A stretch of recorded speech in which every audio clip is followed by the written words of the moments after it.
देखिए, छठ पूजा अगर जमुना के घाट पे होगी तो बिहार में चुनाव भाजपा जीतेगी। भाजपा को बिहार में सरकार बनानी है तो उसके लिए दिल्ली को चमकाना जरूरी, इसलिए सरकार 24/7 काम करेगी। और आप यकीन मानिए 8 महीनों में जो दिल्ली में डेवलपमेंट दिखेगा वो आने वाले 25 सालों तक नहीं दिखेगा। बिहार को जो चाहिए वो मिल गया है। बिहार को पैकेज पहले ही दे चुके हैं ये, लेकिन अब वो नहीं चलेगा। अब सबको जन जन को चाहिए डेवलपमेंट। बिहार के ज्यादातर लोग बाहर रहते हैं, बिहार का आदमी बिहार में रहता तो है नहीं, तो उसे पता है कि अदर स्टेट में हम कमाने जाते हैं, वहाँ क्या डेवलपमेंट है, वहाँ क्या सुविधाएं हैं, वहाँ किस तरह की लीडरशिप काम करती है। उस तरह यादव का कुंभ को लेकर दिया गया बयान क्या चुनाव में उनको नुकसान पहुंचाएगा? न जाति न धर्म, सारे हिंदू हैं और इस तो कुंभ ने इसको साबित कर दिया है। नमस्कार दोस्तों, मेरा नाम है विकास कुमार। आप देखना शुरू कर चुके हैं न्यूज़ स्टोर। इस वक्त हम दिल्ली में मौजूद हैं, लेकिन दिल्ली से लेकर चलते हैं हम आपको सीधा बिहार, क्योंकि आने वाले कुछ महीनों में बिहार में विधानसभा के चुनाव होने वाले हैं। अब देखना ये है कि इस बार जो बिहार में चुनाव होगा उसके मुद्दे क्या क्या होने वाले हैं। क्या MY समीकरण बिहार में भी अपना जलवा दिखाएगा, या फिर NDA के साथ जो नीतीश कुमार मुख्यमंत्री बनकर बैठे हैं, क्या दोबारा से मुख्यमंत्री बनाया जाएगा नीतीश कुमार को? पूछ लेते हैं जनता से और उनकी राय ले लेते हैं। क्या नाम है भैया? AK चौबे। चौबे जी, बिहार चुनाव में कुछ ही महीने शेष रह गए हैं, क्या कहिएगा बिहार में मुद्दे क्या क्या होने चाहिए आपके हिसाब से? देखो, बिहार को पैकेज पहले ही दे चुके हैं ये, बिहार को जो चाहिए वो मिल गया है। बिहार में सेट है उनका, कोई लेना नहीं, उनको डेवलपमेंट पे जाना है। अब वो चरवाहा वाला हिसाब नहीं है। अब लोग जो है पुरानी जितनी भी ये विपक्ष पे बैठी हुई पार्टियां थी, जब तक इनकी दाल रोटी चलनी थी चला दी। अब इनकी दुकानदारी ठप होगी, क्योंकि देखो बीजेपी सब जगह आ गई। 20-22 स्टेट में बीजेपी है ही ऑलरेडी। 4-5 गिनती के उंगलियों पे गिन दे तो रह गया है, जहाँ पे थोड़ा सा रहता है कि भाई जाति समीकरण। इन्होंने जातियों का जो समीकरण अब बनाया है वो ढह चुका है किला। अब लोगों को डेवलपमेंट चाहिए। अब उन्हें पता है जात पात है नहीं दुनिया भारत देश में, तो इसलिए जो है चुनाव डेवलपमेंट के, और डेवलपमेंट का तो मसीहा है, वो चैंपियन है, वो बीजेपी है। लेकिन बिहार में जातीय समीकरण तो एक बड़ा फैक्टर माना जाता है वहाँ पर चुनाव के दौरान। ऐसा है, इस बार भी जातीय समीकरण माना जा रहा था, अब माना जा रहा था, सब था हो गया। यूपी में देख लिया, क्योंकि यूपी और बिहार दो ऐसे स्टेट हैं जो जाति के नाम पे वोट लेके क्षेत्रीय नेता बैठ जाते थे, और काम के नाम पे बस यही होता था कि हमारी जात के हैं, फलाना जात के, कोई बात नहीं। लेकिन अब वो नहीं चलेगा। अब सबको जन जन को चाहिए डेवलपमेंट। तो अब वो देख रहे हैं दिल्ली कहाँ विकास कर रही है, यूपी कितना विकास कर गई, और अदर स्टेट में जहाँ बीजेपी है वो विकास की वो लहर चल रही है। तो अब उन लोगों को भी, क्योंकि बिहार के ज़्यादातर लोग बाहर रहते हैं, बिहार का आदमी बिहार में रहता तो है नहीं, तो उसे पता है कि अदर स्टेट में हम कमाने जाते हैं, वहाँ क्या डेवलपमेंट है, वहाँ क्या सुविधाएं हैं, वहाँ किस तरह की लीडरशिप काम करती है। उस तरह की लीडरशिप के लिए उस तरह की वोटिंग मानसिकता बदल गई। आप दिल्ली अगर बिहार आके रह रहा बिहारी, तो उसको पानी दिल्ली का पीता है, तो उसे दिल्ली वालों के साथ जो दिल्ली वालों का विचार है, आना पड़ रहा है बिहारियों को दिल्ली। यही क्या रोजगार नहीं है, फैक्ट्रीज नहीं है बिहार में? यही मुद्दा है। इसी मुद्दे को लेके वोटिंग होगी अब की बार, और हो रही है। ये पिछले कई चुनावों से देख लो कि जाति पाति ये सब साइड हो गई हैं। अब सिर्फ मुद्दा है डेवलपमेंट का। अब हमें करना है तरक्की, जैसे इंफ्रास्ट्रक्चर कहाँ से कहाँ पहुँच गया, हर जगह का। बिहार का भी बढ़ रहा है। अब बिहार को इतना बड़ा पैकेज दिया है बीजेपी सरकार ने, बिहार के लोगों के लिए दिया है। दूसरा, बिहार को बीजेपी के सपोर्ट से सरकार बनानी पड़ रही है, ये दुर्भाग्य है। बीजेपी को अब फ्रंट लाइन में अगर आती है तो भी बढ़िया परफॉर्मेंस करेगी, लेकिन नीतीश कुमार अगर साथ में है तो भाई अब तो लेके चलना ही है। इसलिए बीजेपी इस समय वहाँ पे पूरी तरह से बीजेपी की लहर। के बगैर भाजपा की दाल नहीं गलेगी क्या बिहार में? अरे भाई, अभी जब तक नीतीश कुमार ले दे के इधर है तो भाई बीजेपी को भी देना पड़ेगा ना। बीजेपी तो उनके साथ ही रख रही है, तो अगर उनकी दाल क्या, बीजेपी के बगैर भी गलती उनकी दाल।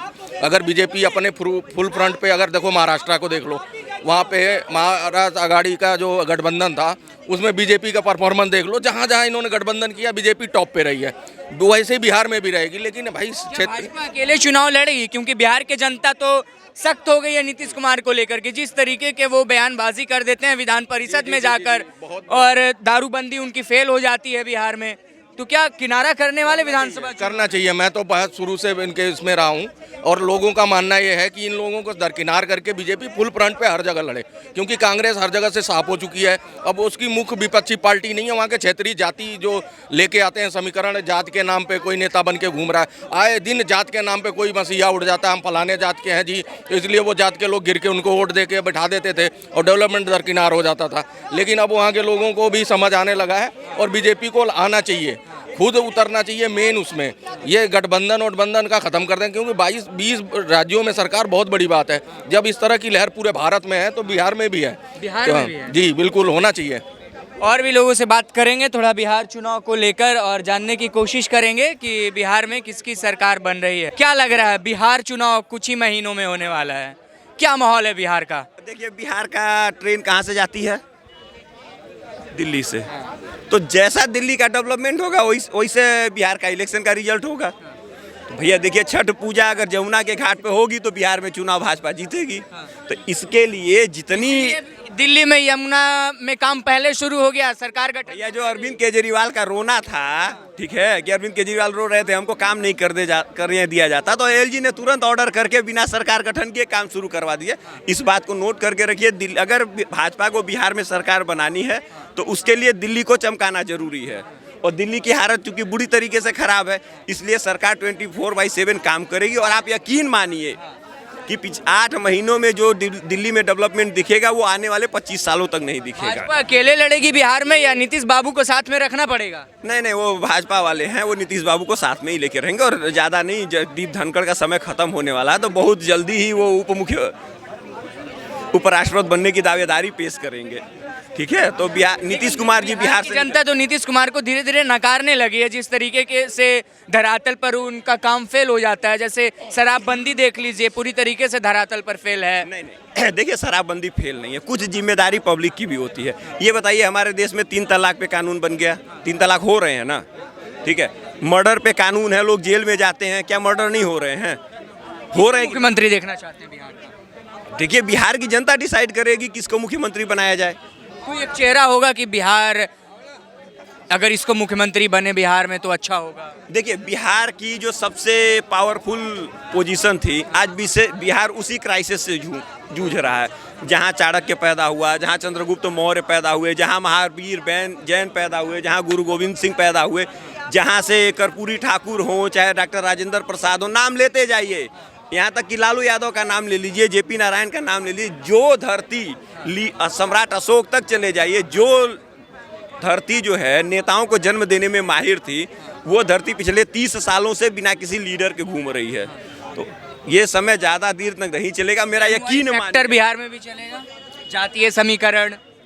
देखिए, चलना तो चाहिए, बिहार में चलेगा, लेकिन इस बार मुझे नहीं लगता कि ऐसा होगा। क्यों? उस बात को मैं इस तरीके से मानता हूँ कि कुंभ मेले ने एक बात साबित कर दिया कि ये जो कुछ ब्रिटिश एजेंटों द्वारा जो संविधान हमारे ऊपर थोपा गया था, ठीक है, जिनको इतना भी नहीं पता था कि 8वीं शताब्दी में जैसे यादव राजा हुआ करते थे ना, कुशवाहा राजा थे कि नहीं थे, राजभर राजा थे, होलकर वाले राजा थे, जितने लोग नाम गिनते जाइए, अहिर से लेके कुशवाहा तक सारे राजा हुआ करते थे। आज सारे ओबीसी SC ST चले गए। तो भैया, ये जो अन्याय हुआ है, इसका तो कभी ना कभी परिणाम आएगा। तो कुंभ ने इसको साबित कर दिया है कि भैया न जाति न धर्म, सारे हिंदू हैं, और उस हिसाब से बिहार में भाजपा सरकार बनी। यादव का कुंभ को लेकर दिया गया बयान क्या चुनाव में उनको नुकसान पहुंचाएगा? भैया, पब्लिक बहुत चालाक है। आज की वो पब्लिक नहीं है जो 90s की हुआ करती थी कि नहीं दिख रहा। भैया, लालू यादव तो खुद कहते मेरे से बड़ा हनुमान भक्त कौन। जेल से छूटने के बाद सबसे पहले हनुमान मंदिर गए थे कि नहीं गए थे? क्या पब्लिक को इतना नहीं दिख रहा था? अपने पे आती है तो सबसे पहले हनुमान मंदिर जाना है। हम जाएंगे तो हमको कहेंगे नहीं ये बेकार है। तो पब्लिक ये बात समझ रही है। और देखिए, एक चीज़ ध्यान में रखिए, जो उनके पुत्र हैं तेजस्वी यादव, उनको जो मौका मिला था वो चूक चुके हैं, और कांग्रेस वाले कन्हैया कुमार को उतारने जा रहे हैं। तो ये बात मान के रखिए कि बिहार में नई राजनीति का जन्म होने जा रहा है, और बिहार में इस बार कोई ना कोई नया लीडर जरूर पैदा होगा जो आने वाले समय में भारत का प्राइम मिनिस्टर भी बनेगा। कौन बनेगा ये मैं नहीं जानता। कौन सी पार्टी का वो नेता हो सकता है? जनसुराज का, आरजेडी का, जदयू का, भाजपा का, लोजपा का? भैया, जो बिहार का मुख्यमंत्री बनेगा वो ये बात मान के रखिए कि आने वाले 20 सालों में वो भारत का सबसे बड़े पोस्ट पे आसीन जरूर होगा। इस बात को मैं निश्चित मान के चलता हूँ, क्योंकि अभी मैं भविष्यवाणी कर दे रहा हूँ। इस बार जिसकी सरकार बनेगी, कंप्लीट बहुमत के साथ सरकार बनेगी, उसकी सिंगल मेजॉरिटी वाला सरकार बनेगी बिहार में। ये आने वाले समय में भारत के सबसे बड़े गद्दी में बैठेगा, ये भी श्योर है। क्यों? क्योंकि देखिए, कोई सर्किल जो है ना बहुत लंबा नहीं चल सकती। तो ये 40 साल से बिना नेताओं का बिहार चल रहा है, और ये बात मान के रखिए कि बिहार से किसी नए लीडर का उदय इस चुनाव में पक्का होगा। चाहे वो भाजपा वाले लाएं, चाहे तेजस्वी यादव ले आए, चाहे कोई रहे, जो ले आवे, क्योंकि जो भी बिहार की राजनीति जानता है उसको पता है। आप किसी पिछले 30 सालों में किसी बिहार के लीडर का नाम बता दीजिए। आप बिहार से हैं, नाम बताइए किसी लीडर का। अभी तो 30 सालों की बात करें, 2 ही नेता वहाँ पर नाम में आते हैं। पहला तो नाम आ जाता लालू यादव, नीतीश कुमार, और एक चिराग जी के पापा हो गए रामविलास पासवान। इन तीनों लीडर में से कौन सा ऐसा है जिसके कहने सरकार बन सकती है? कोई है ऐसा लीडर जो इम्पैक्ट कर सकता हो? फिलहाल तो नहीं। फिलहाल लालू यादव अपनी सरकार नहीं बना पाते, नीतीश कुमार अपनी सरकार नहीं बनाते, रामविलास पासवान नई सरकार बनाते। भैया बिहार वो धरती है जहां से जॉर्ज फर्नांडिस जैसे बाहरी को भी एक लीडर होने के नाते चुनाव जिता के भेज सकती है और बिना गए वहां पे। तो बिहार के लोगों को हल्के में मत लीजिए। इस बार बिहार भारत की दशा और दिशा दोनों निर्धारित करेगा। बात हो चुकी है तय कि बिहार में जो चुनाव होने वाला है इस बार वहां से पूरे भारत की दशा और दिशा बदलने वाली है, क्योंकि बिहार राजनीति का वो गढ़ है जहां से भारत की राजनीति अग्रसर होती है। तो देखा जा रहा है 2025 चुनाव को इसी से जोड़कर कि इस बार भारत बदलने वाला है, बिहार को एक ऐसा नेता देने वाला है जो बिहार के साथ साथ भारत को भी बहुत आगे पहुंचाएगा।